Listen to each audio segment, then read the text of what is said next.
Well, the government is shut down, but we're not. We're here for you. Another podcast, number 380 of the 3 Point Podcast. We're presented by the Memorial Healthcare Wellness Center. Splash into fall swimming lessons with Robin starting October 7th, 8 weeks with 2 sessions per week. Details on Facebook's Memorial Healthcare Wellness Center.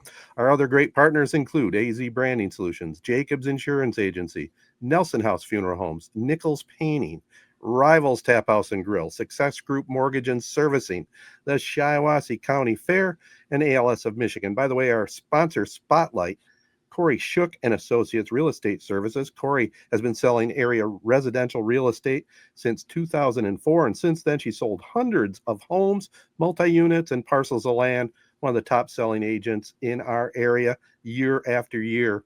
More details online at korishook.com. Well, we're going to have a real special podcast tonight. I'm really excited about this. Greg Kampe is scheduled to join us. He's the 42-year head coach of Oakland University. He has some great stories to tell, I'm sure. And I know why you're excited, Ted. He's my age, number one. Your age, and he's Tom Izzo's best friend, or one of, that we know that relationship. Well, so. that could be a factor. You never know. No, but that'll be really exciting. Absolutely. So we're looking forward to hooking up with him. But before we do, we're going to take a short break and talk a little Tiger baseball as they are in the playoffs.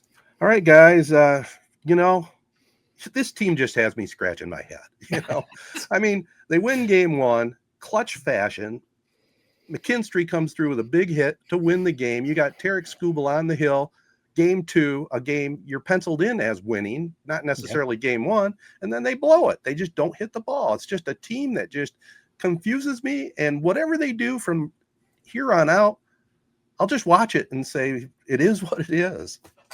Almost like the rest is just, what do they say? Like the rest is just a cherry on top, I guess, because blowing the AL Central lead, that was no fun. But then they beat the Guardians, so you kind of erase that a little bit.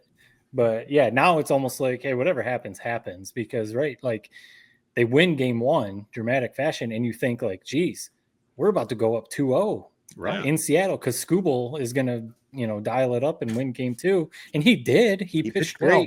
He basically threw 2 bad pitches and Polanco hit them both out, so whatever, that happens. But of course, like you said, you laid out the game that he's pitching, the offense doesn't decide to show up until the 8th inning. Great rally.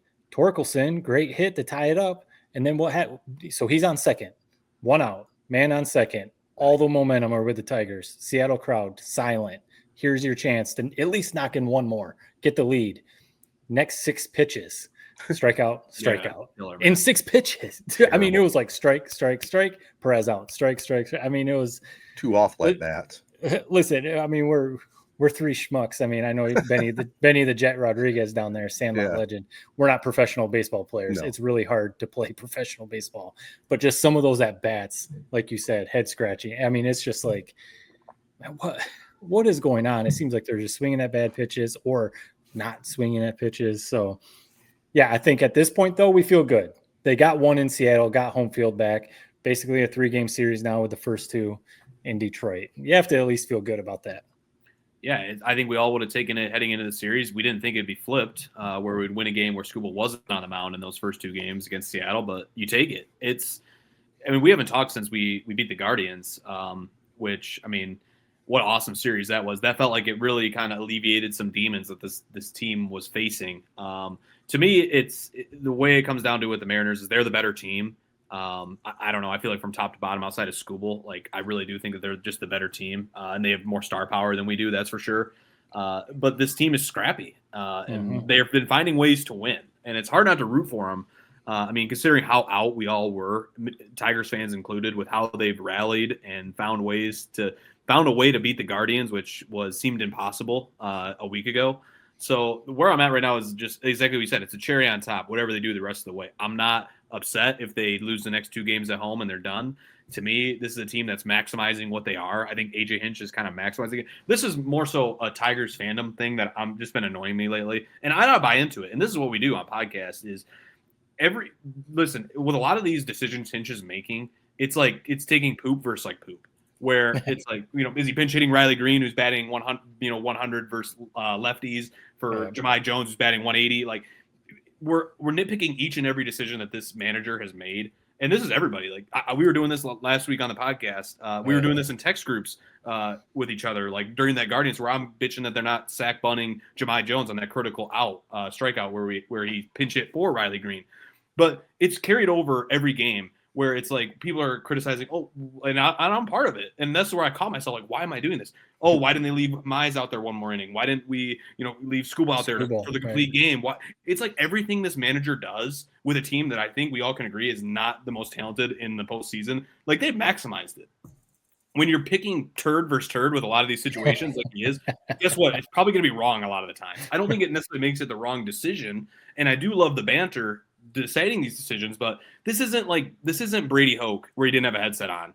And you go, like, does he even have any idea, like, what day of the week it is, like, on the sidelines of these Michigan? This isn't Michigan versus Oklahoma where everybody who has a brain is like, what the hell is this game plan? This is a World Series champion. Maybe he cheated, maybe he didn't. AJ Hinch, who I think has really done a good job this postseason playing the right buttons. The only one I truly, truly disagreed with was when they pitched Troy Melton in a high leverage situation in that Guardian series. But again, it's like, who else do you throw out there? Right. What do you guys think of just the overall, like, and again, this is what we do on a podcast, but the culture of like just waiting with bated breath? Maybe it's just because I'm diving into baseball more than I ever have, and I'm starting to realize like all these micro decisions made during a game. What do you guys think of the fact that it's like people are just waiting for him to screw up, or really the player to screw up, just to jump down this guy's throw? I think he's done a hell of a job, like, with this team, and he's maximized his team. I'm willing to live with some bad decisions, quote unquote bad decisions here and there, with what he's done overall with this team. Yeah, well, first of all, it's a bad decision for sure when it doesn't work. I mean, the biggest the biggest problem I had was the Riley Green thing. I mean, he's your best player, you ride him all the way, but that's the beauty of baseball. I'm not one of these Twitter trolls that's going to get all worked up about it and think I can manage better than AJ Hinch, but I played enough ball. I know baseball. I know what goes into it. And again, I'm not the manager. I'm not making any money, but it's fair to question decisions, especially when they don't work. If you question it up front, and in our text string, who knows? Green might have struck out too, but I questioned it right away. What are you doing? You're pinch hitting your best hitter. I know. Sometimes they get a little carried away with analytics. I think there's a spot for it, but you still got to go with your gut. When you're when you're managing a major league team. Just my opinion. Yeah, no, I think that's pretty fair because, if you couldn't question coaches or players or umpires, officials, then it's kind of like, what's the point? Like you said, Jared, we wouldn't have a podcast. What would we talk about? What would people talk about on sports radio shows or whatever? That's just what we do. But some people definitely get a little carried away, maybe in the heat of the moment. I might fall victim to that sometimes, get a little fired up, heat of the moment. I see Riley Green pinch hit for some dude that's spent most of the season in Toledo. And I'm like, my one issue with making moves like that, whether it's pulling a pitcher out, pinch hitting for your all-star and Riley Green or some of those other things, like you said, Ted, sometimes analytics, I think, comes into play a little too much. Mm-hmm. That's some over managing to me. Again, we're not AJ Hinch. Like you guys have said, we're not World Series winning managers. We don't see these guys practicing every day and talking to our coaches and bench coaches, hitting coaches, making these decisions. But sometimes it just feels like over managing when you do stuff like that.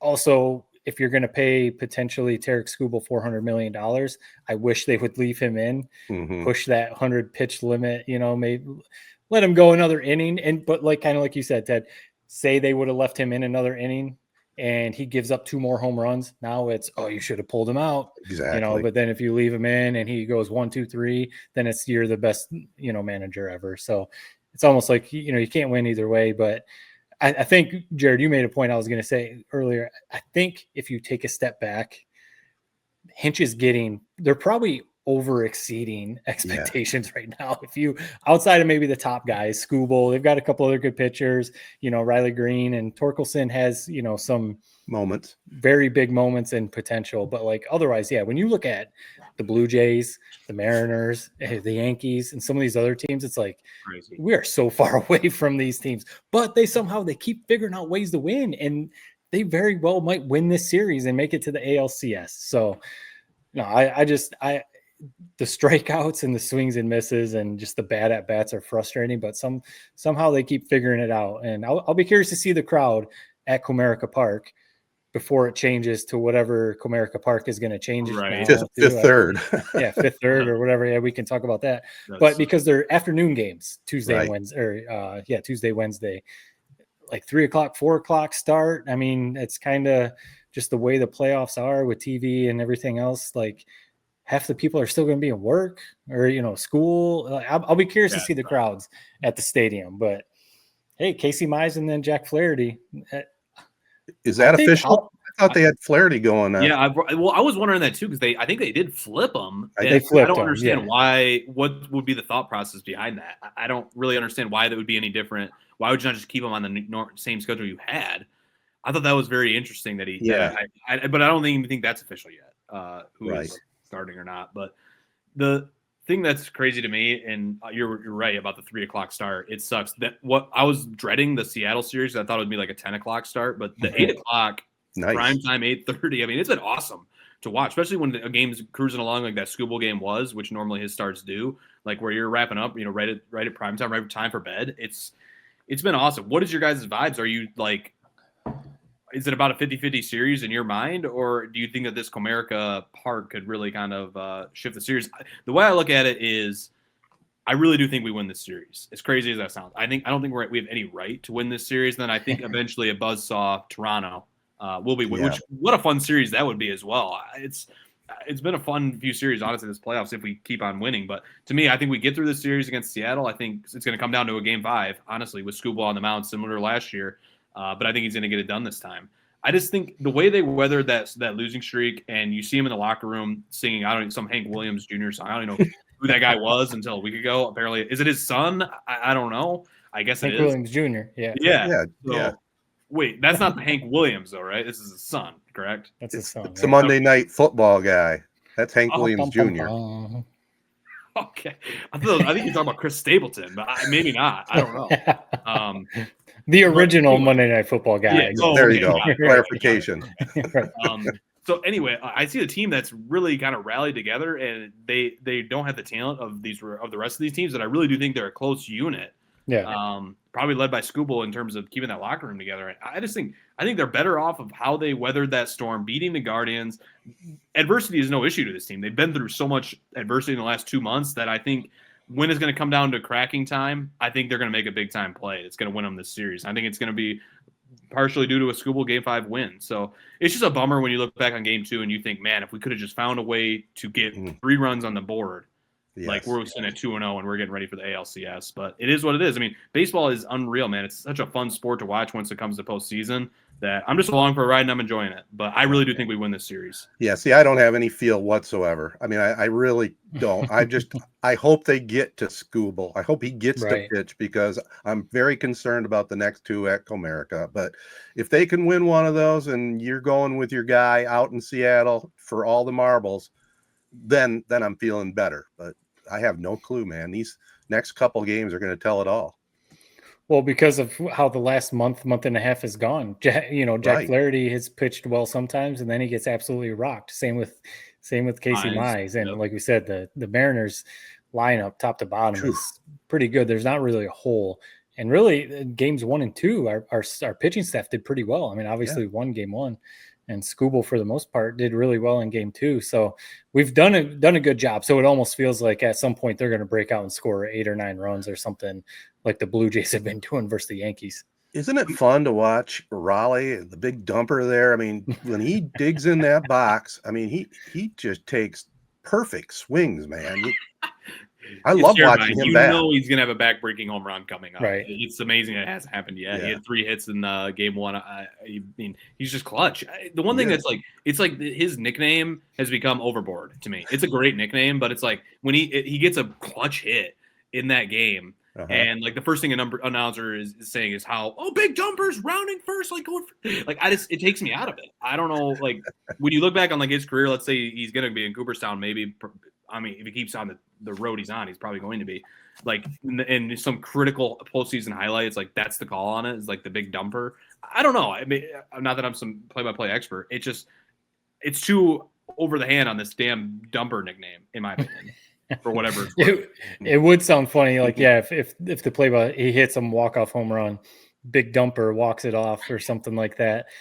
Right now, pretty funny, and it'd be all over Twitter and it'd be blowing up. But 20, 30 years from now, when you look back, you'd be like, why the hell are they calling this guy the big dumper? And then you look it up and it's kind of funny. I was going to ask you guys about that. Speaking of play-by-play, and, we talk about TV and broadcasts and stuff like that a lot. I've seen a lot of criticism, and I feel like maybe we've talked about it maybe last year with the playoff run or other years. I've seen a lot of people talking about, so Tigers fans, how they don't like how all year, right, for the most part, you're watching your local broadcast on your employer, Fox or FanDuel, Sports Network, or whatever you're watching. But then you come to the playoffs, you're excited for the playoffs, you love it, and you have to watch some national broadcast, potentially guys who haven't really watched much of your team or don't know the ins and outs, don't know, all the inside stories and all that kind of stuff. So it's just a different broadcast. I personally, I don't dislike it like some people do, but what are your guys' feel like when you're listening to Przinski, Wainwright? Does it feel like, who are these guys? Like, we need Benetti, we need Dirks. Like, what's going on? Well, my opinion, I'll just jump in real quick. Yeah, I'd like to listen to our home broadcasters. It'd be fine. It'd be nice if it was, an opportunity for us to do that, but it's not. And I think the crew we had or have is pretty good. I think they're good. The play-by-play guy, isn't he a former ESPN guy? Adam Amin, yeah. And Przinski's funny as hell. So and Wainwright's good too. So I kind of like the national broadcast, feel for it. I kind of like it because it kind of puts us in the spotlight, the national spotlight. I don't know. I noticed it a lot more last year. I don't know. Maybe it was just because of the run the Tigers had, like down the stretch, and that was Benetti's first year, and like all that energy we had, like it felt like. But I don't know. I don't feel it this year. I'm good with it. I feel like they've done a good job. Like you said, maybe it's the team. I don't know. Maybe it's just the fact that we've had great games. That's definitely helped. But no, normally I would say, I'm missing them. But for whatever reason, I haven't felt it this year. I've been okay with it. It's worked out well. Whereas last year I was like, man, give me Benetti back on this damn call. One thing I think that Apple TV, I know you're a new Apple TV guy, Ted, and we talked about not anymore. I canceled it. You canceled. You got what you needed out of it, so it's canceled. Yeah.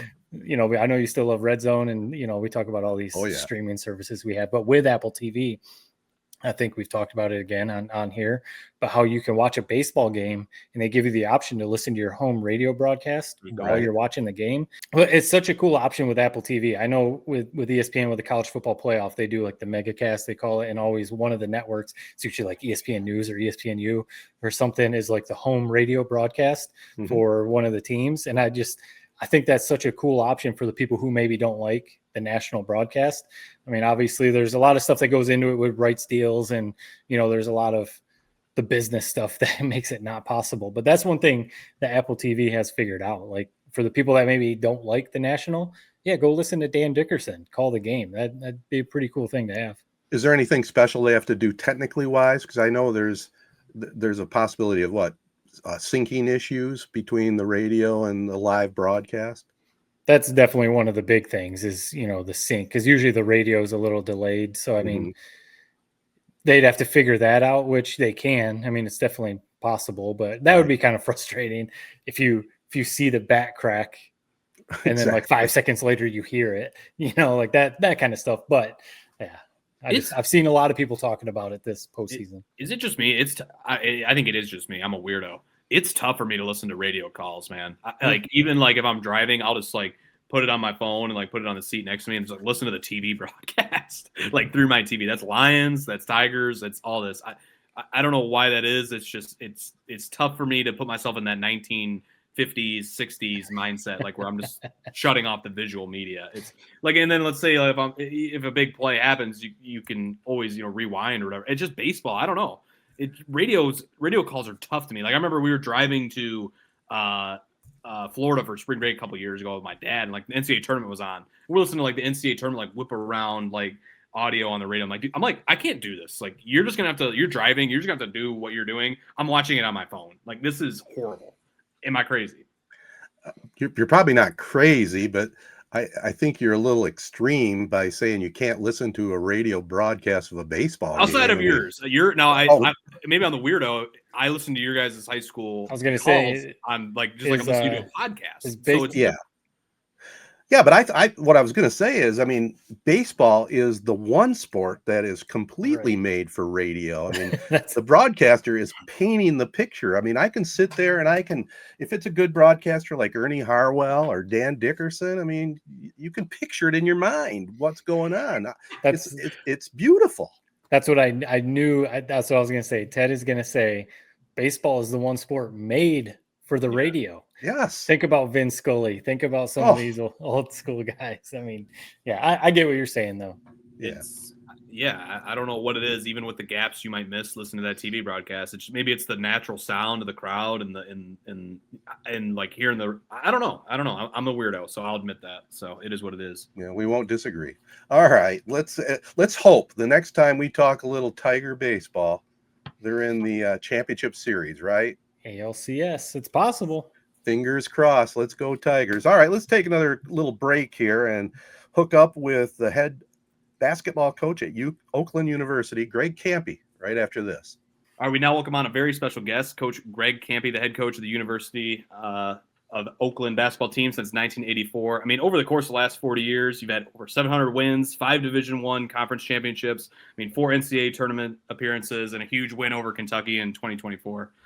Thanks for joining our show, Coach. I just want to start with this. How exciting is this time of year? I mean, clean slate, new group of guys trying to come and gel together. I mean, it's got to be the best time of year to be a basketball coach. Am I right? Yeah, it's kind of weird now because you've got 42 days before your first game to get 30 practices, and plus you had 8 weeks in the summer. So it's not like it used to be where everything led up to October 15th, Midnight Madness and everything. Right. So that excitement really takes place in June now, and when you get your roster here and you see now we're kind of in the dog days. We've gone for 8 weeks in the summer. We've gone 3 weeks. We have an exhibition game in 16 days, and that's the exciting thing because now you've worked so long with these guys. Now you want to see them play a real game against somebody else and just see if they are what you think they are. How is the transfer portal and NIL kind of adapted how you recruit and how you handle these things? I mean, is it kind of a brand new group of 10 to 15 guys every year for you almost? Yeah, I mean, it's 100% changed, a complete revolution of a new way of doing it. I've got 10 new players this year. I had 11 new ones last year. We play this goofy zone, and it's really, you got to teach that thing, and it's right. We're not very good at early in it, and then hopefully we get better as the year goes on. I don't have guys that had played it a lot helping me teach it like we used to have. So it's a real different challenge than it's ever been, but it's also exciting because your roster changes, and you can look at that both ways. You can be after we beat Kentucky, if I had everybody back, we probably would have been top 25, top 30 team in the country preseason, and we had to start all over. And we really finished strong last year, but by our standards, it wasn't a great year. And now I'm looking at a group of guys I think could be one of the best teams I've ever had. And so I'm excited as hell about it and want to get going. I want to see us play. Yeah, it's definitely always exciting to see. And one of those games that we're always excited to see you play, your Oakland team play, is that annual game against Michigan State and your buddy Tom Izzo. I wanted to ask, so Jared teed it up. You've been at Oakland for a while. You are now the longest tenured college basketball coach in the country. How does that? Do you like that? Does it just? I mean, being honest, does it just make you feel old, or how does that make you feel? Yeah, I mean, it does really emphasize my age. There's no question about that. But everybody treats Grandpa pretty good. You know what I mean? Everybody loves Grandpa. Nobody, when you're just a dad, you're making mistakes and people get mad and upset with you. But when you're Grandpa, you can do whatever you want. So it's kind of nice to be Grandpa, right? Yeah. You talk about Izzo. Izzo's second to me, and I got him by 10 years. So, it's an honor to be it, but it's not something that I dwell on. I just hear it a lot. Every city we go into, every press release that's written by the opponents always says that. So it's always a question from the media. It gets old, but probably not as old as I am. So it is what it is, right? Well, I'll tell you what, I appreciate you being on this podcast, fellow boomer. I mean, we're exactly the same age, so we can relate to each other a little bit here, Greg. And I like that, Greg. before we move on to more talk about your basketball team, I'd like to talk a little bit about you as a youngster. I mean, when I was a kid, I played, all the sports, whatever the season was, I played all the sports. I assume you were the same way? Yeah, I mean, I in high school, I played football, basketball, I ran track, and our high school started baseball when I was a junior, and my track coach wouldn't let me go out for it. I wanted to play all four, but I was a fairly substantial, important piece of that track team, and we had a chance to win a state championship in that, and he didn't want me, on the baseball field getting hurt or something. Otherwise, I would have played four sports in high school, but I played baseball all summer. So, you played football in the fall, basketball in the winter, track in the spring, and baseball in the summer. Amen. No, those were the good old days. I mean, it didn't used to be where you could play four sports in high school. I know a lot of high schools have changed that, where you can play multiple sports during the season. That's definitely a cool thing to do. I wanted to. So Tom Izzo obviously is behind you. Mark Few is number 3, tied number 3 with James Jones at Yale as far as the longest tenured head coaches. I mean, I know you said that gets old to think about, but one thing I think about that, and I know the guys Jared and Ted agree, and I'm sure you do too, I think there's so much value in that, being a long tenured coach at a program. And that also goes with the players. We grew up, and you definitely know all about this, knowing guys that are at a program from when they're a freshman, when they were recruited, freshman, sophomore, junior, and by the times, sometimes they leave as a junior, senior, like you get to know these guys. And now it's every year. You kind of talked about it, Jared's question, talking about NIL, transfer portal, and all how that's changed. It's a new roster every year, even, for fans, but definitely for coaches. I mean, you're learning that new roster every year. And we're seeing some coaches, some of those coaches that were long tenured, Jim Boeheim, Roy Williams recently, Jim Larinaga, Tony Bennett, Bruce Pearl just stepped aside. Some of these coaches, do you think it's the change in the game? I mean, I know you don't want to put words in any of these guys' mouths, but do you think it's the change in the environment, the culture, and everything that around college sports that's making some of these coaches that are legends? I mean, you look at the list of some of the coaches that have recently retired from college basketball, they're absolute legends. Do you think that whole culture of college basketball is really changing how guys want to coach and if they want to keep doing it? 100%.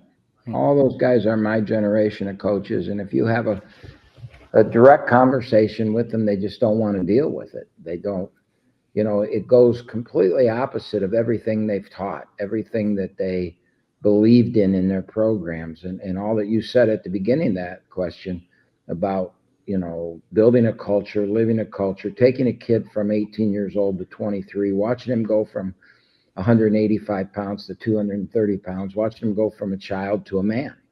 And then, experiencing that with him and living it with him. And then for 10 years after that, him coming back and being thankful. And, now it isn't about the money. It's about how much money. You know what I'm saying? I mean, everybody's got money now. So you're not losing them because of money. You're losing them because of how much money. Right. And it's a hard conversation to have with people that have never experienced being coached for 4 years and growing and loyalty to a program and things like that. It's a hard conversation to have with agents and the handlers of the young men, the people that are in their ear, and that it's hard to have with Twitter world or those types of fans that believe the player should be able to get everything he wants because coaches get all this money, so why shouldn't the player get all this money? And there's a big difference between an 18 to 22-year-old kid who's supposed to be in college to learn and grow and mature and become an adult, and be put in a position to make a livable wage for the rest of their life versus a 1-year jackpot of money that's gone in 3 years, and you've lost all the valuable lessons that are going to make you wealthy, more than just financially, but wealthy in all types of things in life. Yep. And my generation doesn't want to deal with it anymore. And you heard, if you ever had a conversation with Nick Saban, he is very outspoken about it. They lost that game to Michigan, and he went to his lake house to take a few days off, and his staff called him and said, I got 33 players in the office here wanting to have a conversation with you about next year. They're going in the portal or they're going to leave. It's crazy. And he had to, the season ended and he didn't have a chance to unwind. He had to turn around, come back to Tuscaloosa and deal with those 33 kids. And it just, that's not what he signed up for.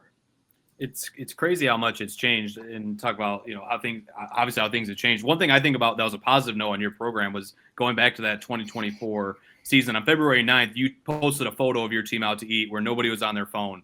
And you said how special this team is going to be and how bright their future was. Was that kind of when you realized that team, might be different, just seeing how they gelled together? No, I realized how good we were when we opened the season and got a bad call. We would have beat Ohio State. We got a bad call with a minute to go that allowed them to beat us. And then 2 nights later, we went to Illinois, who went to the Elite Eight that year. And we had the lead at the under 7 to go in the game. And I knew then this was a special, talented group. But yes, to your question on how they were socially and how they fit together and how they cared about each other. And it was, it was probably the last year that we'll see. I mean, I had 4 or 5 guys that had played for me 4 years. And then even that, Townsend left after playing for me for 4 years because he got a truckload of money.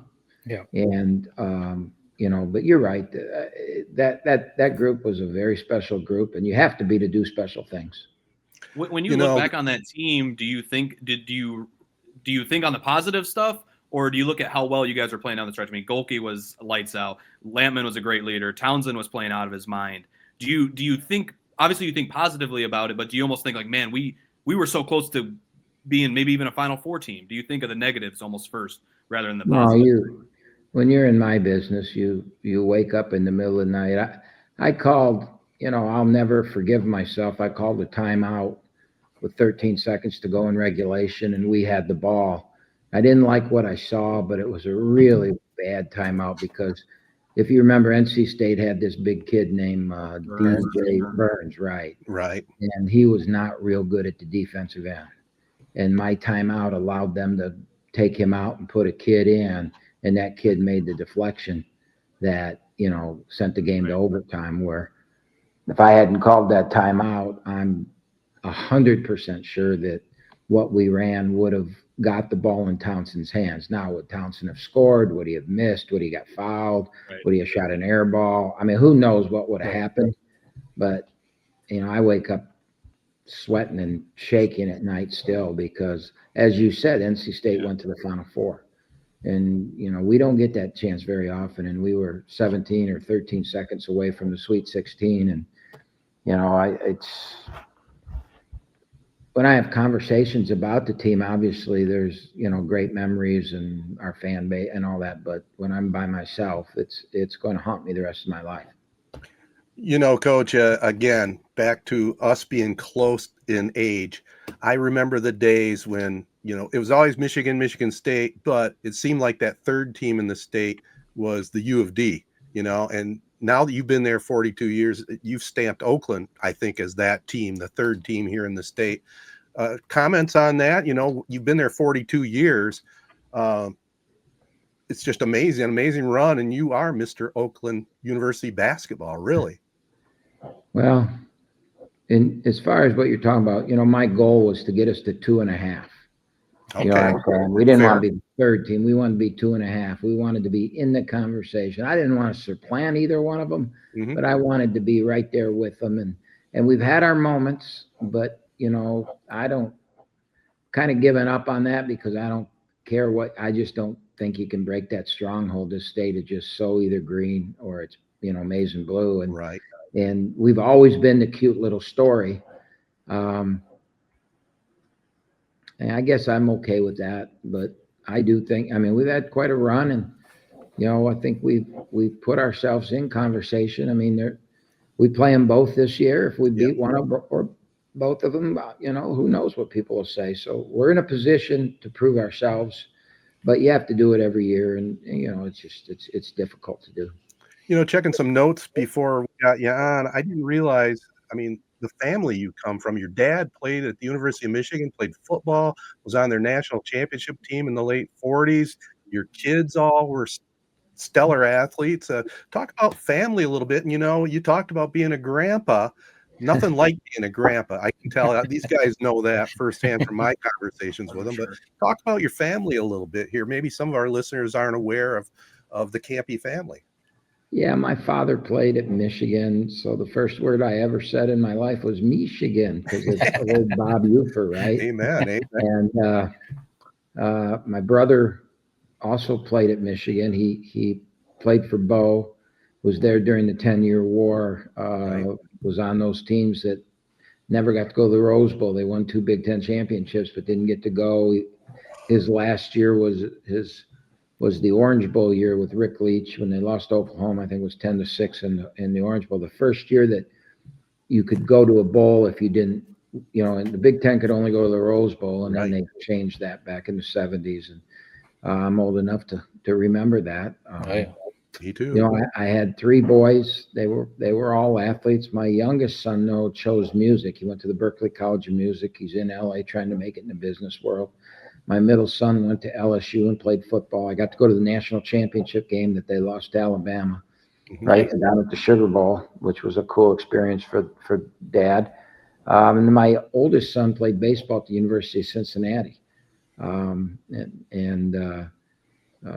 That was, I loved Cincinnati. I loved his coach, and that was a great experience for me to watch him and get to go down and see some of his games. But, we're into sports.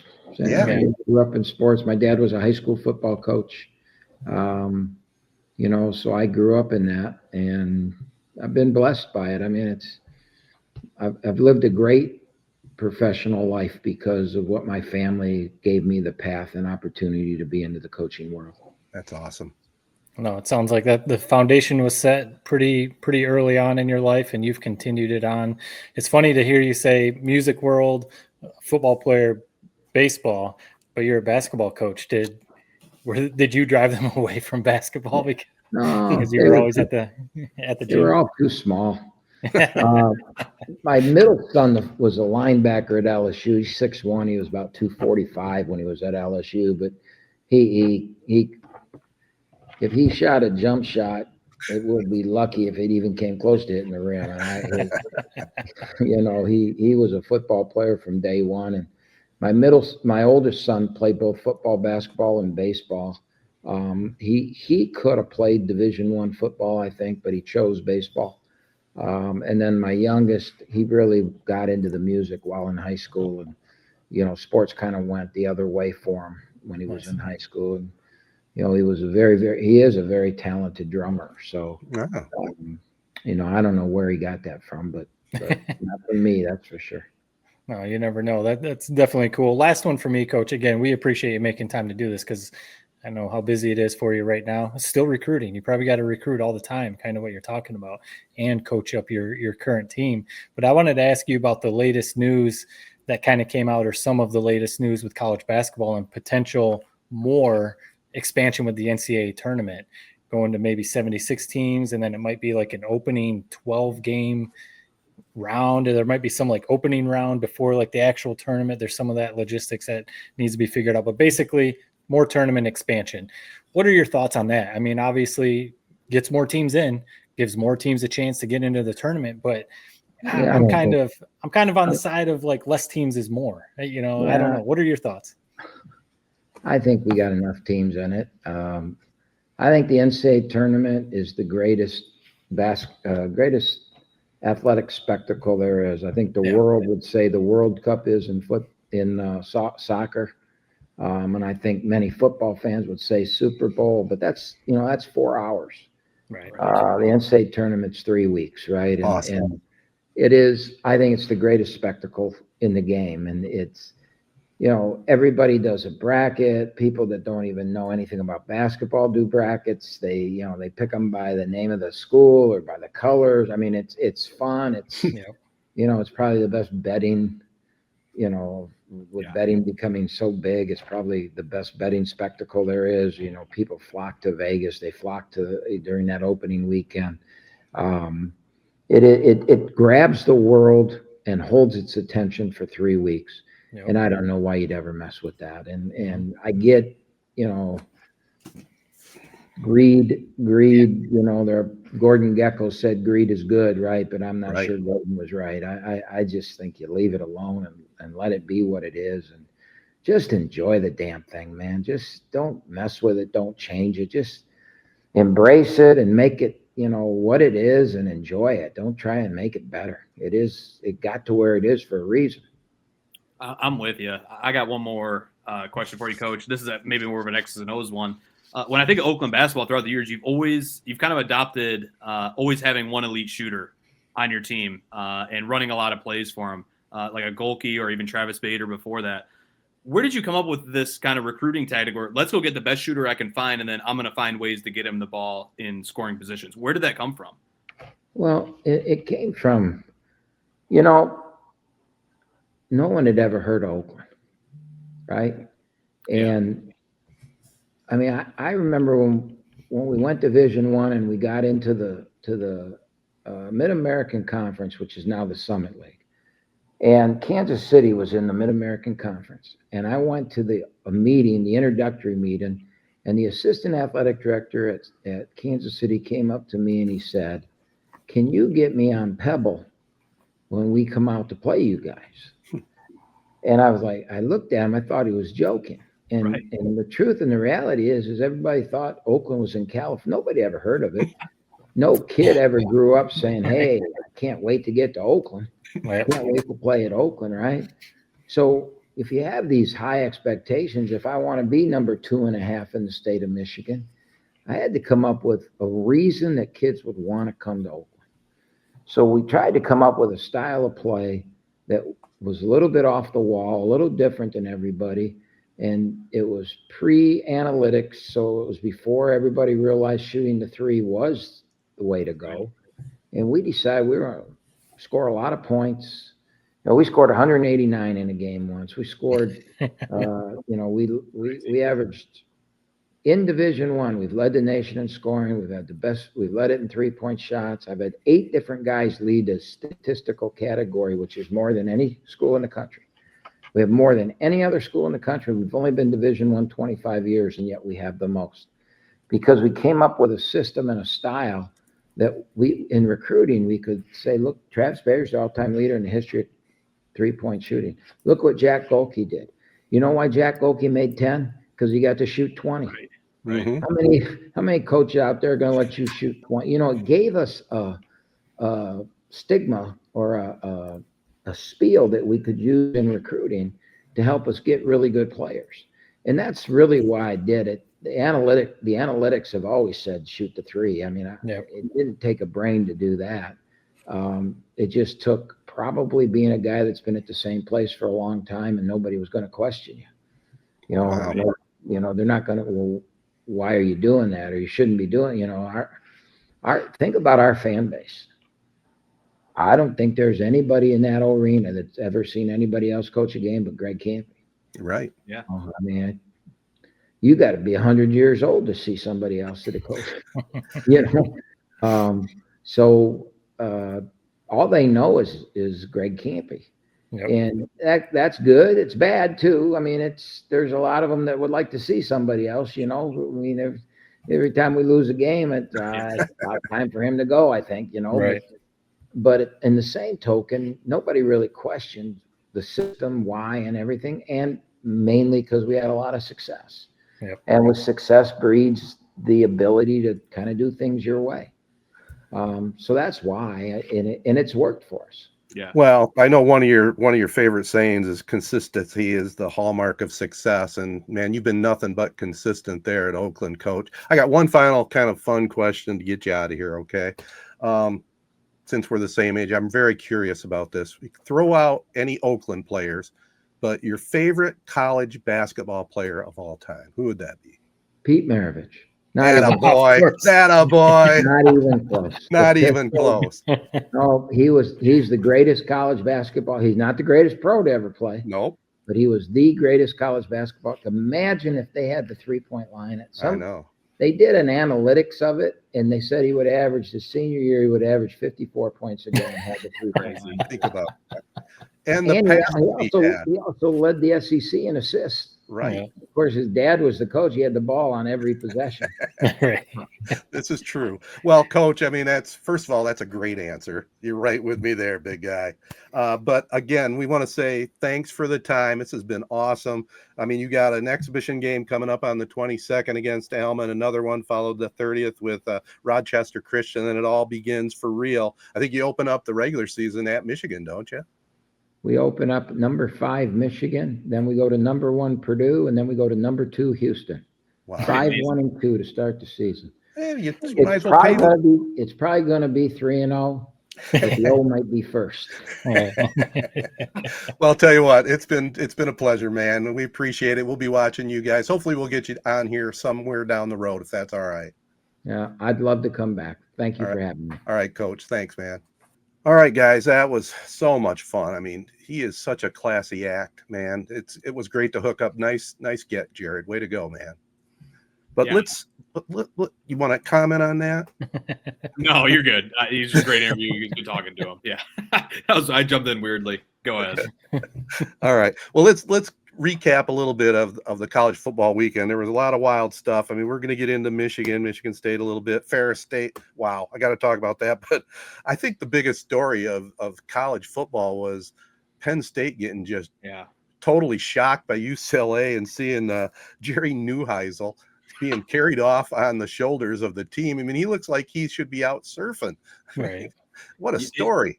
It's all time, man. I mean, we were talking about Penn State last week. I said, oh, yeah, well, they'll make the playoff. It doesn't matter. Like, this is just classic Penn State, Franklin. And then just implosion. I mean, absolute implosion. Yeah. You got to give credit to UCLA. I mean, Jerry Neuheisel, which his dad, Rick Neuheisel, right, is the ultimate, like, that guy. That guy, like, on football. I don't know his name. I never knew his name. Never knew really what his backstory was. I just always saw him on the CBS postgame and pregame shows, and that guy. What an awesome story. This is 11 years apart where this guy has been carried off the field after a big-time UCLA win. First when he was a backup quarterback, I guess, against Texas. They had a huge win. And then now 11 years now, he gets the call that he's going to be the OC for, 4 days before the game, and he gets the win. He gets carried off. I've never seen somebody get carried off a field in my entire life in person, ever. And it's happened to him on Rudy on movies. Yeah, I've never seen that. To have that happen to him twice in his lifetime, one tells you what an awesome guy he is, how likable he is, that the team is doing that.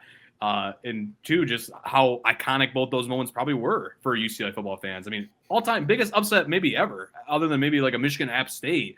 But they hadn't led in a game all year, and this is a top 10 team. It's crazy, man. What a win. And I don't know what's the bigger story, the Penn State fall apart or UCLA all-time win. I don't know. But just that was college football at its best. Yeah. Well, they put up the TV broadcast put up one of those crazy graphics, and it was like Penn State. It was like in the first half, Penn State's time leading.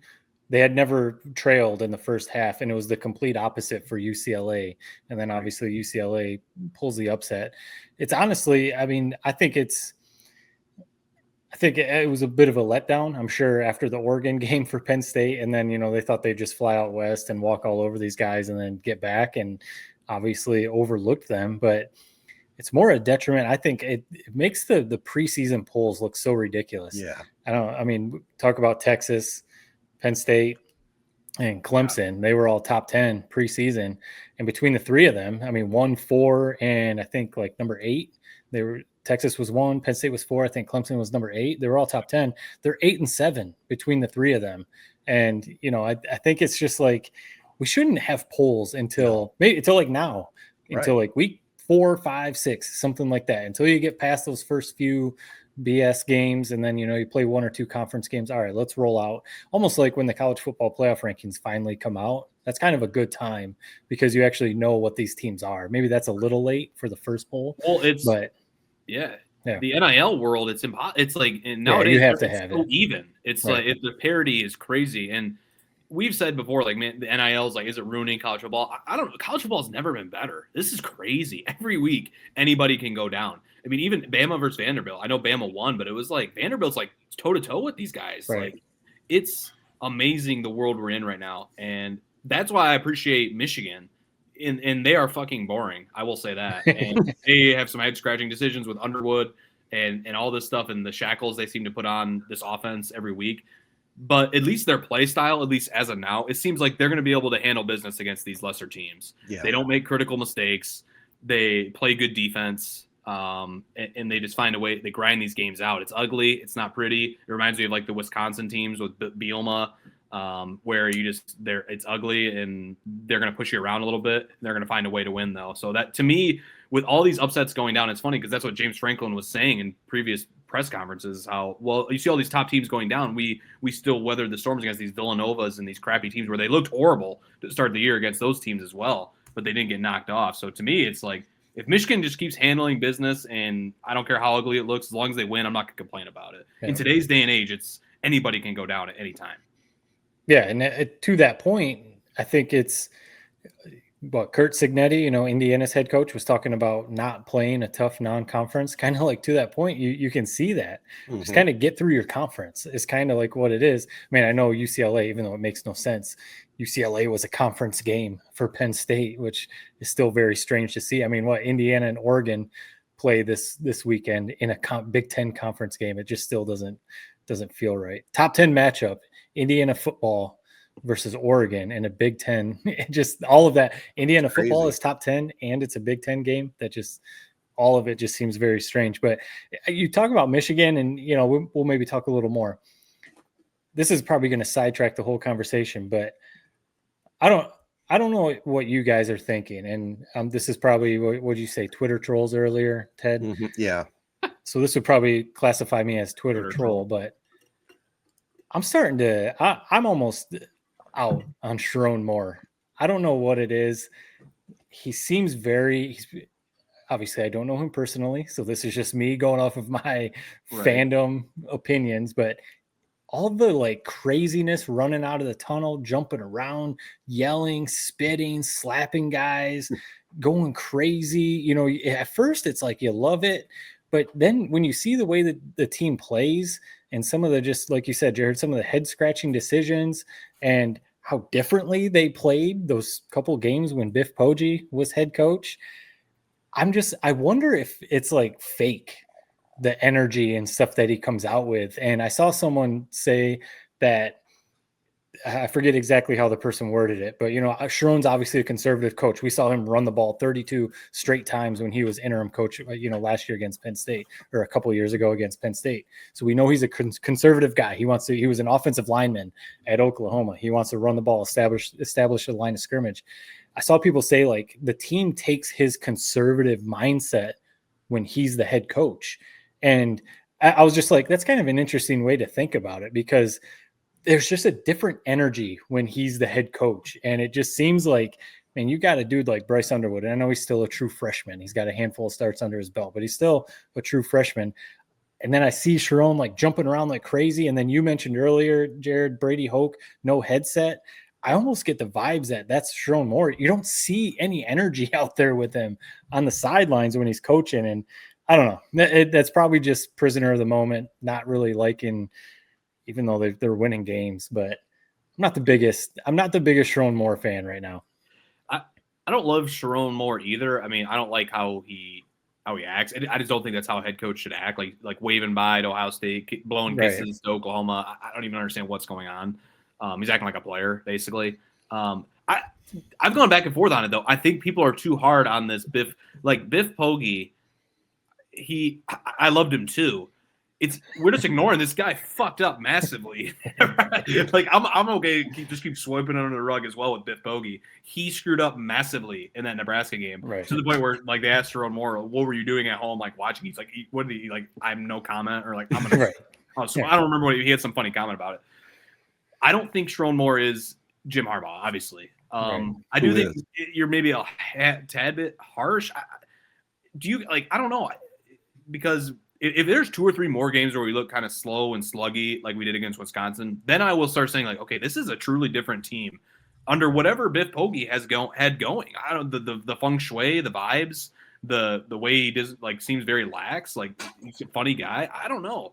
It's interesting though. Maybe you are there is something interesting to be said about, are they adapting his mentality when he's head coach?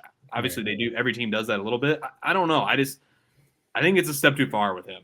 Yeah. But here's what I'll say though. I think I think overall you're correct. I don't think he is the guy. But I don't know if it's making that much of a difference. Like, I just don't think this is a team. I think maybe where our expectations are too high on what this team is. Right. I think it's like a top 15 team, top 20 team. I don't think it's a championship team. I'll take our chances against Ohio State because of the history. But I think that this is just a solid, mediocre team that you hope gets a lot better in the offseason. I mean, it's the one thing I point at is like a microcosm of this roster. Donovan McCulley, who has been awesome for us. He's been a big-time playmaker. The guy wasn't even playing at Indiana. It makes me wonder what the hell do they have in the wide receiver room at Indiana where that guy wasn't playing, because he comes to Michigan, he's head and shoulders the best receiver. Yeah. And you go like, what the hell is like? Where would these receivers on Michigan be if they slotted them in on Indiana's roster? Right. Would they even be on the roster at Indiana outside of McCulley? So I don't know. I just think maybe it's not the most talented team, and Bryce Underwood has those flashes. But to me, I just think it's a flawed team. In general, that where they're going to have duds like we saw versus Wisconsin, where they just can't score. I don't know. Yeah, I'm talking like an idiot. I go back and forth on Sharon Moore every second I think about it. I think that's where I don't know. It's yeah, you brought it up. I really hadn't given it that much thought. I mean, it was a little bit of a sluggish game against Wisconsin, but 2-touchdown win in the Big Ten, we'll take it. You know, I mean, some of their stats were pretty decent, so I think I'm going to give a couple more weeks before I make any comment on Sharon Moore. I mean, they got on the road at USC, at home against Washington, couple of good matchups there. We'll see what he does. But I think this team still has enough offensively. It's not their strongest strength, if you want to put it that way. Right. That defense, I think still that defense is going to keep them in every damn game. They're good. That's one thing. We were harsh on Wink Martindale last year. He seems to have learned the college game kind of along the same lines as coaches. We talked about Franklin, $56 million buyout. I don't think Penn State's going to want to pay that, at least this year. They might up with these deals. Right. Mutually part ways in the offseason. But Jonathan Smith with our favorite MSU Spartans down the road in East Lansing, fans are already out on him. And I feel like we've talked about this a number of times, but he's not. You mentioned Jim Harbaugh, obviously, Jared. He's not that energy, fun press conferences, goofy, all that. He's just a pretty cerebral guy. Like, he seems like a good coach to me. And I understand the losses, and maybe they're not seeing the progress they hoped, at this point in his tenure at Michigan State. But I really am, and it would be my same question to all the fans that want James Franklin fired. Who are you going to hire instead? That's my thing. Like, who are you going to hire that is immediately going to be like, boom, Michigan State back to when Mark D'Antonio had him in the playoff. Penn State, they're winning 9-10 games a year. I laugh whenever James Franklin loses. I just think it's funny. But who are you going to hire that is going to take Penn State higher than what James Franklin has them? That's always my question. So to MSU fans that want Smith out, who I see people saying, call Urban Meyer. Settle down. Or Urban Meyer is not leaving the Fox Big Noon desk. No, not for MSU. I'll be honest. James Franklin, to me, makes a lot of sense at Michigan State. If that happened, I don't know if both coaches are gone after this year, which I don't think would happen at Michigan State. Still got to see it to believe it with Penn State. I wouldn't be surprised if they give him kind of an ultimatum, Jim Harbaugh type deal. Like, get it done this year, or you're probably gone. I think what's funny about Michigan and how we talk about Sharon and how Michigan State talks about Jonathan Smith is like, why I'm okay with Sharon is he gets college football. He understands NIL is a big deal. Recruiting obviously is huge. You're basically a CEO. I don't know about his schematics, but on the other end, you look at Jonathan Smith. I've joked about it before. No charisma. Doesn't seem to really get the recruiting aspect. Doesn't seem to understand NIL at all and make a big push for it like Sharon Moore has. If you just combine these two coaches, it's like a perfect coach. It's like Nick Saban or something. We see it with Bill Belichick. I don't care what schematics you know in college football. Yeah. Can you build a roster? That's what matters. Can you get talent? Can you figure that out? Bill Belichick can't. That's why it's been doomed from the get-go.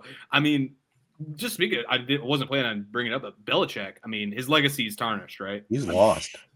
It should be 1 and out. I don't know about tarnished because he's still the best coach in NFL history, but I don't know. It's now you look back on everything differently. Yeah, maybe it was Brady. Maybe that was it. Right? Yeah, because post Brady, he didn't really do anything. No.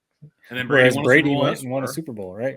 Right. It's what a situation that is. It's depressing. I mean, I saw some of the highlights from that Clemson North Carolina game. It's like guys are running wide open for North Carolina. He launches it out of bounds. That's something I did in high school. Most embarrassing moment of my life. I've done that. That's happening on college. Bill Belichick is coaching a team that's doing that. It's crazy, man. It's sad. You just got to get out with holding. And that whole UNC situation, like they hired Mike Lombardi as like the GM. It doesn't make sense. Like you need college people. He doesn't have no idea what he's doing as a GM. I almost like should the blame be more on that guy than Belichick. We know Belichick can coach players up and is a good X's and O's guy. What the hell's Lombardi doing? Got to bring in some more talent to that roster than what they have. Maybe they do it this year. I don't know. Is it North Carolina that had 70 new players this year? Or was that, am I thinking somebody else? Well, then you got to give them a little break on that, I would think, That's like every team now. That's the world we're in. Can you build a team that makes sense together and meshes well or not? And Bill Belichick can't do that at this point in his life. Well, I know if I was Bill Belichick, I'd be somewhere in the Caribbean with that girlfriend, and I'd be saying, "See you later." Well, let's be honest. If he wasn't coaching, I think there's a deal that would be broken if he wasn't the head coach at North Carolina. Yeah. So I don't know how legitimate that relationship is, but it is a shame to see it coming to this for him.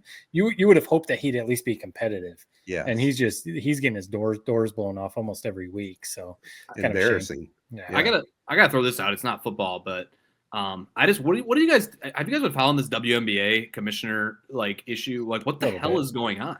Like I don't know. It's like that league seems to be fumbling the opportunities they've had because of Caitlin Clark, because of all these other star players that they have. I don't like in these type of deals, it seems like they always lead the lockouts, and other leagues like we're coming up on that with the MLB in a couple of years where we're probably gonna be entering a lockout due to the same issue. But some of these comments, I mean, the quote-unquote comment that she made were like Caitlin Clark, and her name's Kathy Egelberg, I guess is the commissioner. I didn't know who that was till a few weeks ago. Apparently she said like Caitlin Clark should be happy that we give her this platform to make $16 million off the court. And Scott Van Pelt had the perfect answer. He's like, the number one lead-in we've had to my show is from a Caitlin Clark Iowa game. Like she's had this platform before she got to the WNBA. I just like, they cannot go into a lockout. I don't know where it's trending. I don't know where it's heading. But when you see these quotes that have come out ever since that initial leak and the back and forth that's happened where players are calling her out, some of the players are calling it like the worst leadership in the world. When you see stuff like that, it makes you understand why they put the T-shirts on for the All-Star game, why they're saying pay us what you owe us and this stuff. I don't know the ins and outs, and maybe the WNBA players are asking for way too much, but just the optics of this situation, it just seems like a commissioner that's over their skis. I don't know that for sure. That's just my read. Have you guys followed this at all? I've been following it a little bit, but yeah, sometimes when I start trying to a little more, it just seems like a lot of hearsay type of stuff. Because then she had a press conference afterwards and basically was like, because Nafisha Collier is the one that came out and made the statement, and it was like a 5-minute statement, kind of talking about everything that the commissioner of the WNBA said. And then the commissioner comes out and is like, of course she says like, yeah, that was all false. I didn't say that, for the most part, that's what she was saying. So when you start trying to like follow it and read stuff, it just seems like a bunch of like opinion. What do I believe? What was really said? And then they were supposed to meet, Collier and the commissioner, and Collier canceled it for whatever reason. So now they're not meeting or whatever to figure this out. It's all just strange. And it's like, she's a CEO of some like accounting firm or something like that. And she was just named the commissioner of the WNBA. It's almost like it was a cushy job until it blew up in the last 2 years. Now it's like, holy shit, I got to commission this. Right. Like, I actually have to do something. The NBA. Right. Like think about Adam Silver. If he was like, I don't know, running Apple, and then he was like, I'll just be the commissioner of the NBA just kind of for fun. Like, no, you can't do that. So that's what also makes this all come off like pretty bad. Like, yeah, all of a sudden, like you said, a year ago, basically when Caitlin Clark, it was starting to gain popularity before Clark, but then it blew up, with Angel Reese and other players too. And it's almost like, they didn't know what to do. And now the commissioner is in all this mess. So I bet there will be a lockout, and, who knows what'll come of it, but it is messy when, Collier is one of the best players, one of your star players. It's just like releasing a 5-minute statement, just basically burying the commissioner of the league. That's not a good look. I've never seen that with a commissioner, like ever. Maybe you guys have been, like followed sports longer than I have. I don't ever remember players just like basically belittling a commissioner. It's wild. Yeah. The WNBA and I've kind of fallen out. The WNBA finals are going on right now, actually. But once Caitlin Clark got hurt, that was kind of the main driver of what I liked watching. But that league, it's got a new storyline, new headline every day. It's fascinating to follow, to be honest. Like that's a lot of what I see on Twitter is like news from the WNBA. It's a fascinating league in a wild situation where it's become a profitable, like viable league like overnight. It's just, I don't know. It's just a fascinating situation to me. I don't have a lot of comment. I'm not a WNBA guy. I'm not sexist by any means, but there's enough sports to keep my attention than baseball and football. I mean, I'm being honest with you. Yeah. I'm not into the WNBA. I'd watch Caitlin Clark a little bit. I watch maybe Game 7 of the championship. That's what I check thought. That out. I thought you usually check in like once in the WNBA finals, say how much you hate it, and then I'll do that. Again next year. I kind of enjoyed that segment normally, but didn't come but I'm not going to dig into the controversy between the commissioner and players. I mean, it's all just blah blah blah drama to me. That's what it is. It is. It's crazy to see from. I know I'm not saying major league as far as it's not on the level of NBA, NFL, but it is one of the major sports leagues in the country to see the players and the commissioner of the league arguing like they're middle schoolers or something. It is kind of crazy to see, but it's nuts. It's a drama league, that's for sure. Drama all the time. Well, that's for damn sure. Hey, I got to go back to football briefly, you guys, before we move on. College football anyway. I got to have my weekly Ferris State thing. 66-0 over Roosevelt. Our boys still doing it up big time. Wyatt Bauer, 371 yards passing, 5 TD passes, a rushing touchdown. He connected with another TD pass to his brother Tarek. That's his third on the season now. And, Ferris State head and shoulders the best team in D2. I mean, they got to prove it when they get to the playoffs, but they're just demolishing people. I mean, those numbers are insane that they're putting up. And, I mean, last 2 weeks, 76-0, 66-0. Right. I mean, the scores are just crazy. I think they're getting into the meat of the GLIAC conference. They are. GLIAC schedule now. So in theory, competition will kind of pick up a little bit. Grand Valley State's in a few weeks. So that's obviously the big matchup every week. But, the GLIAC is usually pretty tough, some pretty good competition. But what they're doing, I mean, you can't shortchange it. You're putting up those numbers against a college football team. It's impressive. And we don't want to say this because he's committed to Ferris State. Right. Tony Anise wants him to finish his career at Ferris State. We know that. But what Trinidad Chambliss is doing, the quarterback who won the national title last year for Ferris State, what he's doing at Ole Miss, potentially winning a Heisman Trophy and taking Ole Miss to the college football playoff, that other coaches right now, because all the headlines are, where did this Trinidad Chambliss guy come from? How did he end up D2? Tony Anise, how did he develop this quarterback? Blah, blah, blah. Coaches all over know that story. And now they're starting to see, this Wyatt Bauer putting up these numbers. Oh, that's where Trinidad Chambliss went. Oh, this Tony Anise must know how to develop quarterbacks. I hope Wyatt stays healthy and has an incredibly long career and everything. His phone's going to be ringing off the hook if he keeps this up. Oh, no doubt. How does that work? It's going to be crazy to see. Is it just a free for all? Can coaches just recruit them? I mean, how's that work? No, definitely tampering. Tony talked about it. Yeah, Tony talked about it the last time we had him on. Yeah. In season, you're not supposed to. Okay. And he kind of all but said, like, he knows there's guys that are already leaving after their national title game. Yeah, it's tampering for sure. You're not supposed to in season. Well, let's say it's after the season. Is it free for all then? I mean, every Division I college coach can just call him up, be on campus, all that shit?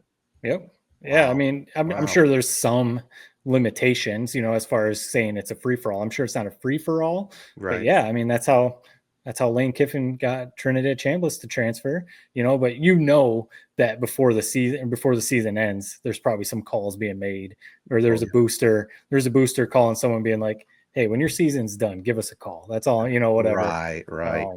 Dude, it's the Wild West and it's good because these kids are getting serious bags. Like, it's crazy when you start thinking about the numbers these guys are getting. Like, I just saw, because he's like a Barstool personality. Like Michael Kadick was like the number 5 offensive lineman on Indiana last year. He got $300K to come back one more. So think about it. So you extrapolate that out. Okay, that's a starting lineman at the time was like a mid-tier Big Ten school. What the hell are they getting at Michigan? What the hell are they getting at Bama? What the hell are the quarterbacks getting? What are the Heisman finalists getting? It's kind of mind-boggling. It's awesome. Like it's good that we're at this world, but it's pretty amazing. It's just crazy to think about. $300K for a lineman. Let's now think about like Trinidad Chambliss. Like, I don't know what year he is. I don't know if he's a junior or a senior, but like, okay, now it's like my auntie's going to be up to like by 50 heading into next offseason, like whether to stay at Ole Miss or to go elsewhere. Right. So it's just every player at every level. They're smart, like to make advantage of it, man. Like Donovan McCulley was buried at Indiana. Now he comes to Michigan. Now he's looking like I don't know, man, looking like a pretty damn good player to me. It's like, okay, now his level went up. Now it's like, what else can he get? So it's just pretty fascinating to follow, honestly. We need to find somebody who's in that world and get him on this podcast and learn the ins and outs. It would be good to know, because are they allowed to have agents or not allowed to have agents? Yeah, they have agents. They can have agents now too. Right. They pay the agent 10-15%, whatever the going rate is. Wow. It is the Wild West. Well, maybe this guy will get a big bag. Western Carolina quarterback. Did you see this? No. Set an NCAA record for most consecutive passes completed. He finished 53 of 56. But you know this is the wildest thing about that. You know the final score of that game was? It's like they lost like 24-20 or something. It didn't even make sense. Like it makes you go, I got to go watch that game film. How the hell do you do that and you still lose? It's crazy. How many yards did he pass for? I was just going to try and look up, because I saw he broke that record for how many? 378 and 3 touchdowns. You would think 53 completions, he should be throwing for like 500 yards or something. I would think, for sure. All right, why don't we just take a quick break and come back, talk a little Lions football right after this. All right, guys, let's get into the Detroit Lions a little bit. 37-24 in Cincinnati. It was weird. It was just kind of a ho-hummy game there for the Lions as well. I mean, fortunately for Jake Browning throwing 3 interceptions, that really kind of set the stage. But it was kind of Lions as usual. David Montgomery again, though, hell of a game.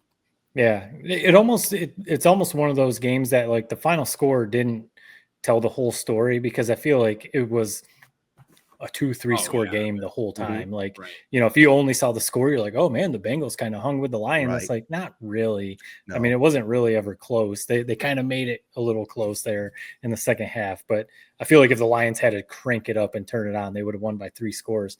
But the defense is maybe the one thing, and not by the way they're playing. I think the defense is playing pretty well, but it's this freaking injury bug again, hitting us again, and mainly right now in the secondary.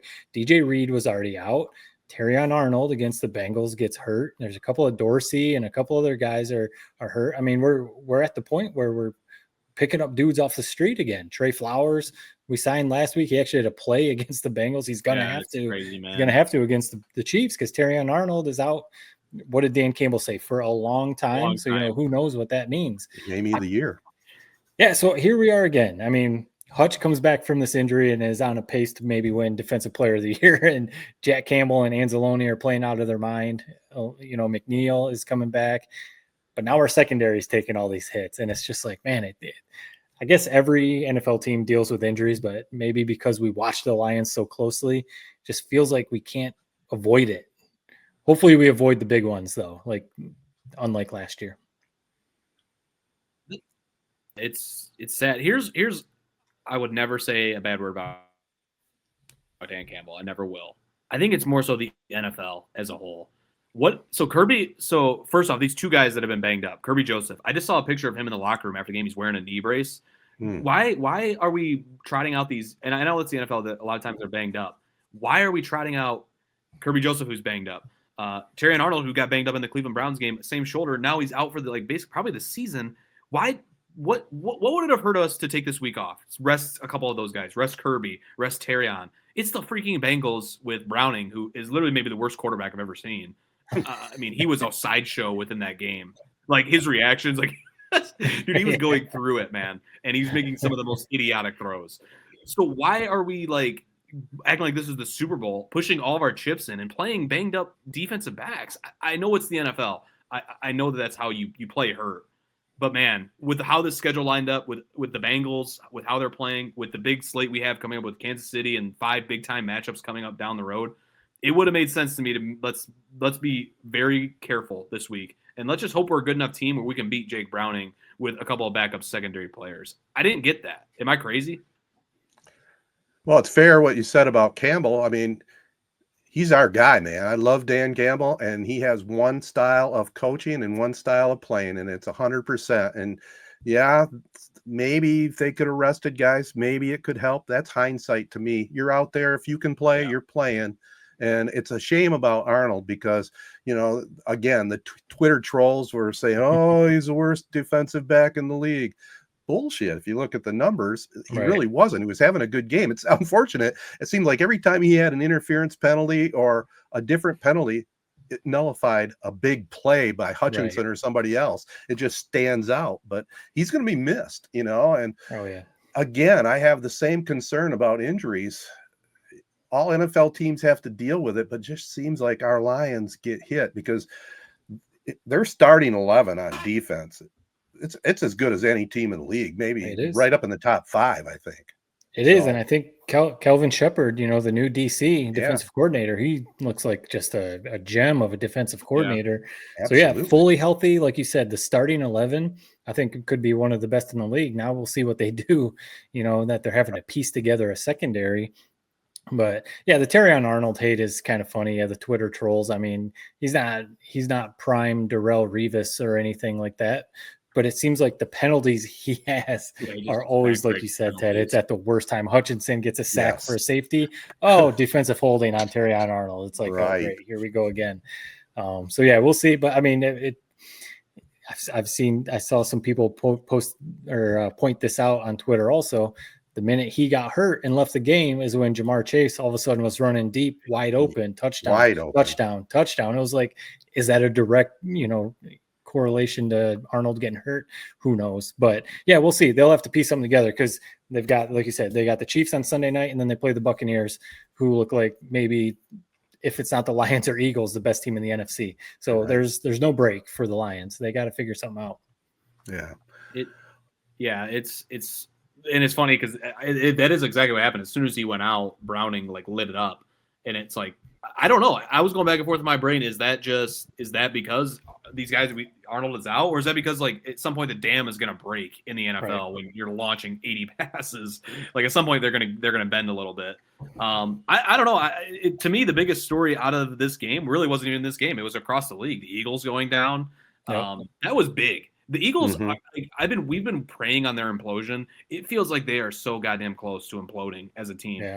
I don't know. I mean, the fact that they have Jalen Hurts, he's such a good leader that I think it helps. But you got the Eagles wide receivers wearing fluorescent cleats, so they, I don't know if they actually said this or not, so they could quote unquote be seen down the field by Jalen Hurts.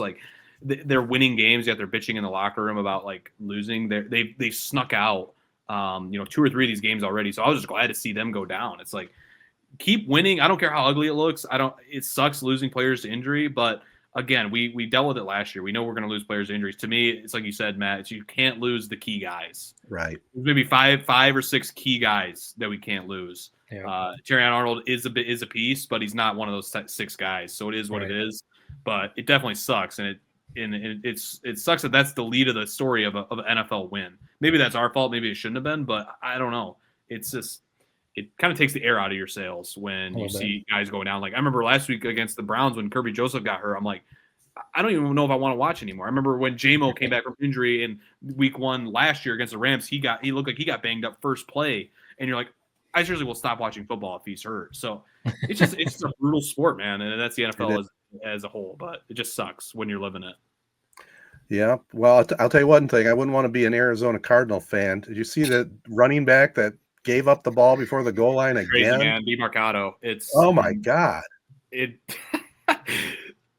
It's one of the most mind-boggling things that keeps happening. I saw Greg Olson at the best comment. If I was a coach and you don't run all the way to the back of the end zone, wait till your team to get there to celebrate, and you drop the ball before that, I'll cut you. It's getting to that point where there has to be a big time example made. It's crazy. That lost them the game. They went from going up 28-6 to now it's 21-6, and they end up having another hilarious play later on in that game where they intercept the pass and then fumble and they scoop it up for a touchdown. But how does that happen? I don't know. I've been trying to put myself in that headspace, and you are excited when you're running for a touchdown, especially a backbreaker like that, 80 yards. You're probably a little bit winded at the end of it, but with how many times we've seen it over the last 10 years, how does it still happen? It's crazy. It is. I mean, you would say like, hopefully the coaches are. I'm sure they are. They're coaching this up. It's just the player dropping the ball literally millimeters before the goal line. It's bonkers. Did you guys see the replay of that? I was kind of confused. Yeah. I need to see like a rule. Like I feel like he crossed the line before it was out. Am I like? Did anybody else have that thought? I don't know the official rules. Like, is it? No, I think the ball never made the line. No. In his possession, right? It was pretty cool. It was coming out of his hand, and then it hit the line. Right. It's just stupid. Yep. It's just pretty amazing, man. These are getting paid millions of dollars to do this stuff, and I feel bad for him. I mean, it's like you go from because their starting running back was hurt, so they basically were running back by committee with DeMarcado and Michael Carter. Right. You're trying to make a big time play to burst onto the scene in the NFL. Think about like for that last 20 yards, he's thinking in his head like, "Wow, I just did that! Like, here I go, game breaking play. I'm going to be the hero. I'm going to be player of the game." And then you just drop it. It's like nobody's more upset about it than him. It's just right. Again, how does it keep happening? How does it keep happening? And then the video of, there was an offensive lineman or something consoling him on the sidelines. Oh yeah. And their coach comes up and just goes berserk on him. It was like, it's football. We've all, you get yelled at, that's coaching. That was almost like, hey man, give the guy a little bit of a break. It's crazy, dude. It's like that used to like that would irritate me. And it still does when I see it. It's like a quarterback like Browning would throw a pick, and like it didn't happen in the game, but like the coach comes over and just like reams him for it. It's like, dude, what do you think he's like? You think he's happy about it? He just did that. Right. But to me, like when you just drop the ball like that and it's so goddamn idiotic, I'm like, yeah, you deserve to get reamed. That deserves it. Yeah, you deserve to be cut. I agree with that from earlier. That's insane. Just cut him out of there. He had almost as bad a day as Mark Sanchez, but we don't need to talk because I don't know the details of what the hell is going on. But what in the God's green earth is going on? Just sounds like it was bar hopping. 1,000 yards there or 1,000 yards away. Me looking at this like this guy parked, and you got pissed about how he parked. Like, and it made that situation escalate to that. It's like, what the hell's going on? I don't know. It's alcohol does weird things to people. I'll be curious to see how the more and more details that come out, but. Yeah, I like Mark Sanchez. I always thought he was a very likable guy. I was like listening to him talk. Handsome dude, good backstory, USC quarterback. A sad ending that came out of nowhere. I mean, you never saw that coming from him.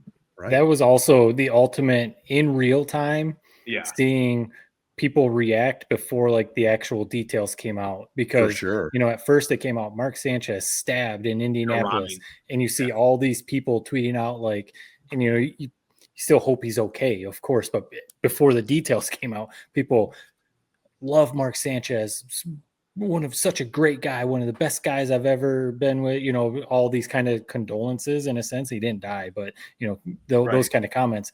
And then the actual details come out, and I see people deleting those tweets and people being like, oh, maybe I should have waited until the details came out because actually he's the one that's getting arrested and going to jail. And probably life and career will never be the same because I don't know how you come back from this. But do you see him walking down the street? Do you see the video of him walking down the street? Yeah, a lot of booze in there, a lot of cocaine. I'm guessing that's I shouldn't even say anything because it's gonna be wrong. Right, but like that's my guess on what on the situation is probably those two things mixed in. Sorry for bringing that one up. No, I mean it's definitely a crazy story. It's it's not funny. It's just like it's just one of those where it's like you never know what you're going to see on the internet. No, right? You never in a million years thought that was what you're going to see when that happened. And you're exactly right, man. It was kind of fascinating to see the initial post, how it was a robbery, and then like you said, it's like the story did a 180. Rarely does the story do a 180 like that, right? And then you see the story with this is unrelated. I was just thinking about it. The Kyron Lacey for LSU. It's like where he was painted to. Where he caused this crash, or I don't even know the full details of that one, right? Because of the narrative that's spun, out there, and even whatever the hell's going on with the cop body cam footage. I don't know. It's a weird situation. Then it comes out he's cleared. It's just crazy. Like we all do it, and and we're all part of it. We all jump to conclusions with this stuff, but just crazy. I don't know. Words of wisdom to not jump to conclusions, right? As we will, as we always do. As we always do. Well, let's move on to something a little more pleasant and wrap up this podcast. It's been a good one. We'll have the Prep Spotlight presented by the Jacobs Insurance Agency, local, independent, and trusted. I don't want to. You probably had this in your notes, Matt, but the top play in the nation on SportsCenter's top 10, Lawson Weber, a one-handed catch Friday night to seal Hudsonville's 35-28 win over Rockford. Made number one, right? Number one on the SportsCenter top 10. Yeah, it was. I just randomly saw it. I saw some people tweeting, the D Zone and I don't know, a few other accounts tweeting about it. This should be on SportsCenter. And then I look up and it was number one. Yeah, it's kind of crazy. Right. Great story. Also, I don't know if you saw this score. Brandon beat Clio 57-56 in triple overtime. Wow. Blackhawks kicked a game-winning extra point late in the game with just a few seconds left to go for that thriller. Ovid Elsie beat Birch Run 42-7. Chase Fabus had 3 touchdowns and a pick 6. Durand spanked Mount Morris 56-22. Carver Purdy ran for 220 yards and 3 TDs. And we'll mix in a little golf. Owasso girls golf team. I just saw the post before we started recording, won the regional golf championship. So congratulations to the Lady Trojans. That's a great accomplishment. I know they set quite a few records this year. They must have quite a squad. Yeah, it's they must. I mean, I'm with you. There's nothing like a good old golf update in the Prep Spotlight to put my mind at ease. I love it. Good. The elephant in the room, this has been pointed out to me, is have you guys noticed that every time we have a coach on, they've lost? Yes. Are we cursed? At what point do we start talking about that, man? I mean, yeah. I was going to say that I feel like at the end of Coach Tyner, the interview, Ted, you said something along the lines of take some 3-point karma. Yeah, karma. And I was going to be like, hey, it actually goes the other way. And then they end up losing. Yeah, that's maybe that's why we're something to keep an eye on. If it happens one more time, it's officially a thing. It's kind of starting to be a thing. If it happens one more time, we might just have to pause it for a second. Or if they listen to us, they'll decline our interview request. Yeah. if it's before a big game, like we had Granville, Coach Steigel, Granville's coach on before the Rockford game, and they lost to Rockford. So, maybe there is something to that, or maybe it was when we were talking to him. Maybe you said that. But I was going to ask, one last thing. We're running definitely long tonight. Yeah. And this isn't to drive home, the twist the blade or anything, but Owasso lost to Goodrich this past weekend and kind of got dominated pretty bad, it looked like, from the final score. And it was their homecoming. I know sometimes with Owasso's homecoming, with schedules, I don't know how schools decide. Maybe you guys do. A superintendent at a certain school district, but how they decide the homecoming. Right. I would, if I saw homecoming and the game being versus Goodrich, I think I would immediately, if I was a head coach, be like, we need to change this. Mm-hmm. I mean, even if you believe in your team, we can compete with Goodrich, we can beat them. I'd be like, no, we can't play Goodrich on homecoming. I'm sorry. Homecoming can be a competitive game or it should be a cupcake. It should be one or the other. You should not schedule the best program in Michigan right now on your homecoming. Yeah. I mean, that's the homecoming thing is bizarre, man. I mean, I talk about my goddamn career all the time, but for example, and my career was shitty, but for example, I remember our senior year, we had one big game against Lake Fenton. It was basically, imagine your schedule is Michigan versus Miami of Ohio, and then your one game against Ohio State. So we had homecoming set for a certain week, ironically against Goodrich. They weren't the team they are nowadays. And we couldn't swap around homecoming. So to make up for it, we just flopped our home game with Lake Fenton and gave them the game at home. And we are now a road game because we couldn't move the homecoming date or something like that. Homecoming couldn't be moved. So I don't know. That's my one look in the mirror at this situation with the homecomings. But I don't understand it. I don't know what goes into it. What's so hard to plan about a homecoming game or parade or – I mean, what is it? Is the parade? What's so? I don't. Honestly, I don't know exactly what goes into it. I would think they try to schedule homecoming mid-season, so you're going to have halfway decent weather, right? I think. But as far as the opponent goes, I'm not sure how far in advance schedules are made. I mean, they played. Who'd they play the week before? Corunna, right? Technically, that could have been a homecoming, right? Or Yeah, which probably would have been fun. No way to predict. I mean, and I'll be honest. Like, let's say it was made a couple years in advance. Like, if you're Wasso, like a couple years ago, any team was a tough matchup. Right. So it was like, what difference? Throw it in the best possible date. But I'm with you. It is kind of like, man, like I feel bad for those kids. Listen, they still had a great time, I'm sure, at home. Sure. Yeah. Still having a great season. But yeah, I'm with you. Now that you say that, so you kind of look at that schedule like, man, I mean, we probably could have picked literally any other week, but it is what it is. And I will say this: I think even the final score looked bad, I think Owasso played them a lot more competitive than that final score, at least from what I read about and caught in the broadcast. So I will say this one final thing on homecomings.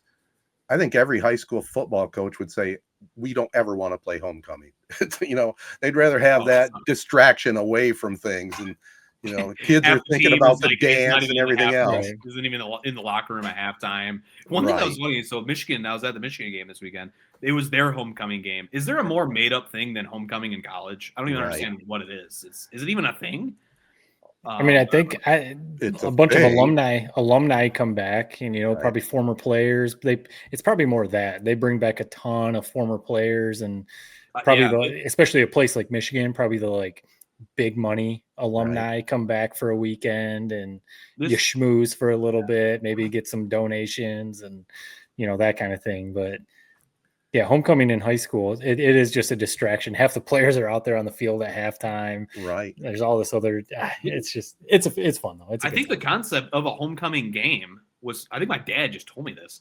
Do you know this? Ted? It was a former Owasso coach that went to Missouri and formed this tradition at Missouri. Let me look this up. It's the person that created the homecoming tradition. You're saying homecoming started in Owasso? Is that what you're saying? That's what I was from Owasso. Missouri started. Yeah, we got to know this. This is a big allegation. My dad just told me this. Fun fact. Well, listen, I'll give a promo for our sponsors while you look that up. Brewer. Okay, so Chester Brewer. Okay. Yeah, Chester Brewer, University of Missouri, started the modern homecoming tradition in 1911 when athletic director and coach Chester Brewer invited alumni to a football game against the University of Kansas. First homecoming ever. And Chester Brewer, what is he? He's an Owasso guy, or what's his? Okay, he's an Owasso native, or I think he coached at Owasso at one time. That's the connection. It didn't start at Owasso. It started. But I mean, Owasso guy. That's an interesting tidbit, though. Chester Brewer. I knew that Owasso resident coached at Missouri. There's a lot of kind of deep. Owasso had some serious roots back in the day, man. Who was Thomas Dewey? Almost was the president. Yeah, the Argus Press just this last week actually had a highlight of all these famous people from Owasso. Thomas Dewey, Brad Van Pelt, of course. And there's quite a list. Quite a list. Chester Brewer didn't make the list in the Argus, so. That's a new one. That's a 3 Point Podcast exclusive. Yeah. So we're saying he literally started homecoming. He went to Missouri and said, hey, let's have this thing called homecoming and bring back old players and students. Talk about a visionary. Right? Pretty amazing idea, to be honest. Right. So right. There you Good go. old days That's of all football. I All right, I feel like I was kind of a dud today. So that was probably the only redeeming quality of today's show. I wasn't on my A game today. Hour and 50 minutes in, you got your best one out there. Yeah, we'll be better next week. We promise. Though we did have a hell of a guest. Yeah, that was fun. That definitely helps. Yep. Well, we want to thank the good folks at Memorial Healthcare's Wellness Center. Make sure you sign up for their fall swim lessons. October 7th it starts. 8 weeks with 2 sessions per week. Our other great partners include AZee Branding Solutions, Jacobs Insurance Agency, Kori Shook & Associates Real Estate Services, Nelson House Funeral Homes, Nichols Painting, Rivals Taphouse and Grille, Success Group Mortgage and Servicing, the Shiawassee County Fair, and ALS of Michigan. Our next Z92.5 Game of the Week, Hazlitt at St. John's Friday night. Bart and Casey will be there for that. I'm going to say special thanks to our guest, Oakland University head basketball coach, Greg Kampe. That was a lot of fun.